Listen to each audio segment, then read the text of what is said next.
इस वक्त हमारे साथ मौजूद हैं माले विधायक विनोद सिंह। युवाओं के समस्या को लेकर के लगातार सदन के भीतर और सदन के बाहर ये आवाज़ उठाते रहे हैं और इस वक्त हम इनसे सीधे बात करेंगे।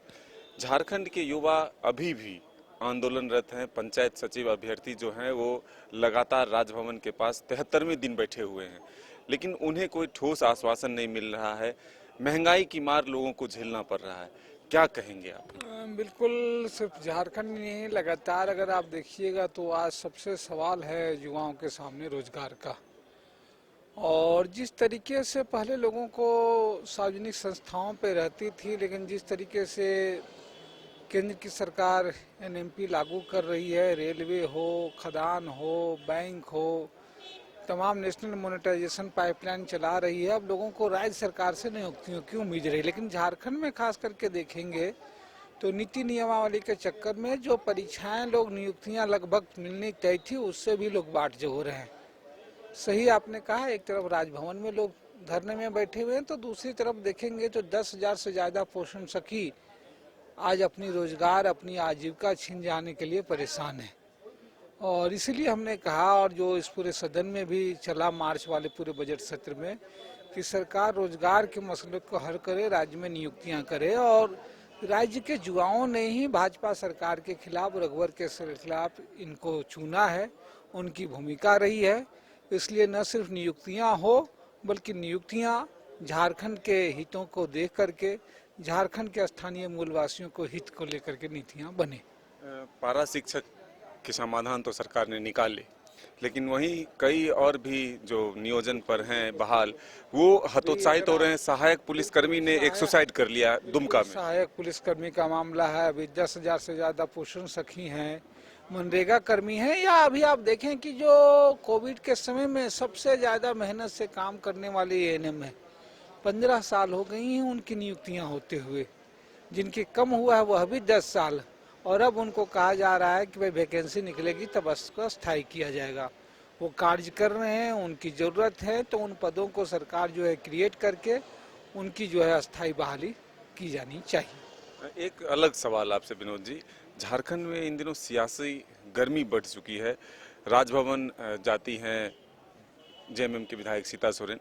वो हालांकि जो सार्वजनिक रूप से कही है कि वो आम्रपाली परियोजना में जो गड़बड़ी है उसको लेकर के गए, लेकिन उन पर जो बातें सामने आ रही हैं, आरोप लगा है कि सरकार को अस्थिर करना चाहती है।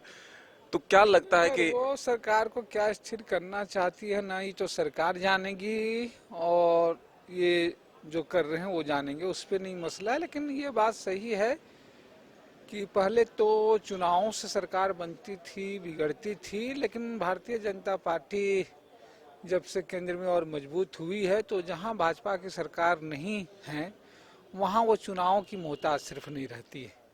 सारी लोकतांत्रिक प्रक्रियाओं को छोड़ करके सरकारों को गिराने, खेलने, और इस बाजार में सबसे आगे भारतीय जनता पार्टी है। तो वो तो कोशिश कर रही है, लेकिन जाहिर सी बात है कि जो लोग भारतीय जनता पार्टी के खिलाफ चुनाव जीत करके आए हैं उनको होना ही चाहिए, और उससे ज्यादा इस सरकार को सचेत होना चाहिए कि राज्य के लोगों ने अगर आपको मौका दिया है भाजपा के खिलाफ, तो आप ऐसी स्थितियां क्यों पैदा कर रहे हैं। उन आकांक्षाओं और उन चीजों को लेकर के आप काम करें, आगे बढ़े, ताकि कल को कोई सरकार इनकी भी गिराने पलटने की कोशिश करी तो आप जवाब दें। सरकार को अपने एजेंडे पे, जिस एजेंडे के तहत लोगों ने जनादेश दिया, उस पे काम करना चाहिए। विनोद जी, आप भी सदन में थे बजट सत्र के दौरान। पहली बार ऐसा हुआ कि सभी विधायकों ने एक साथ कहा कि अधिकारी नहीं सुनते हैं, वो सम्मान नहीं मिलता है। क्या इन सब से भी निराशा हाथ लग रही है? बिल्कुल, ये सरकार पे निर्भर करता है।